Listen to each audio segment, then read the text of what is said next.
নমস্কার বন্ধুরা, আমি শর্মিষ্ঠা কিচেনে সবাইকে স্বাগত। আজকে আমি আপনাদের সঙ্গে একটা মুখরোচক রেসিপি শেয়ার করব, কুচু নিমকি। চলুন দেখে নিই কিভাবে বানাই। আমি একটা পাত্রের মধ্যে ময়দা নিয়ে নিয়েছি, আর এই কুচু নিমকিটা হবে একেবারে সাদামাটা। এখানে আমি কোনো বেকিং সোডা বা বেকিং পাউডার কোনোটাই আমি ব্যবহার করব না। ঘরোয়া উপকরণ দিয়েই আমি এটা তৈরি করে নেব। এখানে আমি পরিমাণ মতো নুন দিয়ে দেবো। আমি পরিমাণ মতো নুন দিয়ে দিলাম। আমি অল্প একটু কালো জিরে দিয়ে দিলাম, আর অল্প একটু জোয়ান দিয়ে দিলাম, আর অল্প একটু সাদা তেল দিয়ে দেবো আমি এর মধ্যে, আর অল্প একটু চিনি দিয়ে দেবো। আমি সমস্ত উপকরণগুলো ময়দার সঙ্গে হাত দিয়ে আমি মিক্সড করে নেব। সমস্ত উপকরণগুলো ময়দার সাথে আমার মিক্সড করা হয়ে গেছে। এবার আমি অল্প অল্প জল দিয়ে একটা ডো তৈরি করে নেব। অল্প অল্প জল দিয়ে একটা ডো তৈরি করে নেবো। এবার আমি অল্প অল্প জল দিয়ে এবার ভালো করে ময়দাটাকে মেখে নেব। একবারে আমি বেশি জল দেব না, অল্প অল্প করে জল দেব।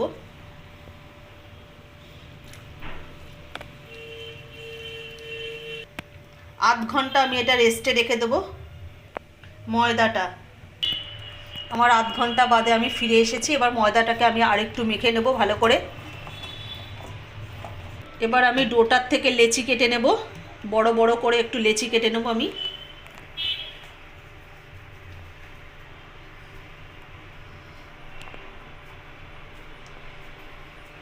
আমি এরকম সাইজের লেচি কেটে নেব। আমার এখানে 5টা লেচি হয়ে গেছে। এরকম আমি বড় বড় করে লেচি কেটে নিয়েছি। এবার আমি এগুলোকে বেলে দেখিয়ে দেবো।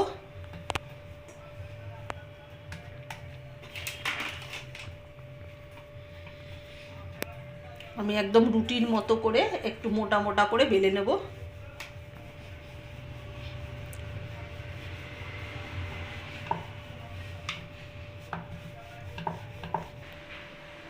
আমার এটা রুটির মতো করে বেলা হয়ে গেছে। এবার আমি একটা ছুরি নিয়েছি, ছুরির সাহায্যে আমি এটাকে কেটে নেব।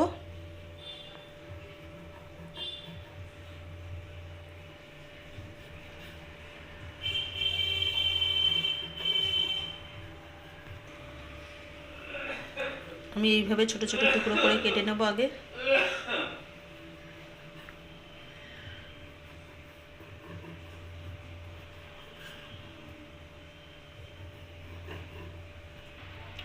আমি প্রথমে ছুরি দিয়ে লম্বা লম্বা করে আমি কেটে নিয়েছি। আমি একটা পাত্রের মধ্যে, প্লেটের মধ্যে এগুলোকে তুলে নিয়েছি। আমি একটা একটা করে কেটে আপনাদের দেখিয়ে দেবো।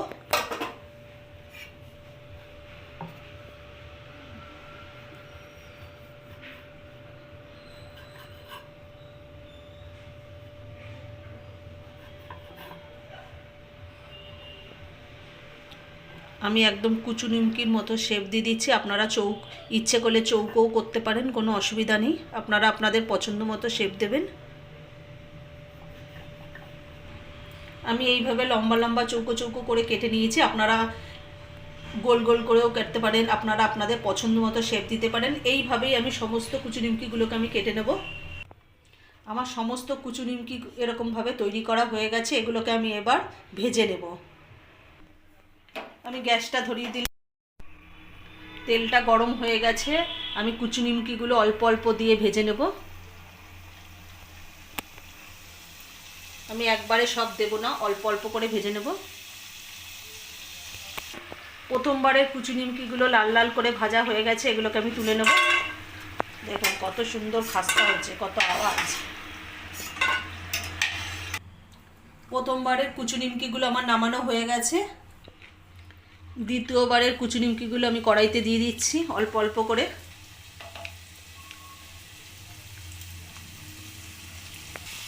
এইভাবে আমি কড়াইয়ের মধ্যে আস্তে আস্তে করে কুচু নিমকিগুলোকে ছাড়িয়ে নেব। এগুলো অটোমেটিক ছেড়েই যাবে তেলের মধ্যে দেওয়ার সাথে সাথেই। এই দেখুন কত সুন্দর ছেড়ে যাচ্ছে এগুলো। দেখুন একসাথে আটকে ছিল, কিন্তু সব তেলের মধ্যে দেওয়ার পরেই সুন্দরভাবে ছেড়ে যাচ্ছে। আর এই মুখরোচক কুচু নিমকি আমার তৈরি করা হয়ে গেছে। আপনারা যদি এরকমভাবে কুচু নিমকি একবার বাড়িতে বানিয়ে বাচ্চাদের দেন, তাহলে বাচ্চারা খুব আনন্দ করে খাবে, খুব মজা করে খেয়ে নেবে। আজকে যদি আমাদের এই কুচু নিমকির রেসিপিটা যদি ভালো লেগে থাকে তাহলে লাইক, কমেন্ট, শেয়ার এবং সাবস্ক্রাইব করতে ভুলবেন না, আর অবশ্যই এইভাবে বাড়িতে বানিয়ে খাবেন।